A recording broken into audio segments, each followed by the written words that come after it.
تعال اقول لك على اخر 13 فيلا في المرحله الثالثه في منطقه جوميرا جولف ستيت في جوري هيلز. تعال نتفرج مع بعض.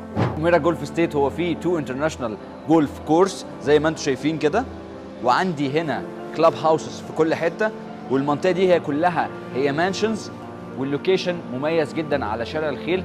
بنتكلم على 15 دقيقه من بالم جوميرا، بنتكلم على 20 دقيقه من داون تاون، في اعلى كاتيجوري وهاي اند مع شركه تصنيف رقم 1 في الفاست تراك بروجكت، اسرع شركه مصنفه في الامارات ان هي بتنفذ المشاريع. هي شركه اراده المملوكه للشيخ سلطان القاسمي، شركه شبه حكوميه مملوكه للامارات، وده بيدي تراست كبير جدا لكل المستثمرين اللي موجودين على 3 مراحل. دي المرحله الاولى، ودي المرحله الثانيه، ودي المرحله الثانيه للمشروع. المرحله الاولى والثانيه هي سولد اوت. عندي مساحات من اول 3100 قدم للفيلا بتاعتي، مساحات كبيره جدا تناسب كل الاذواق، باسعار بتبدا معايا من اول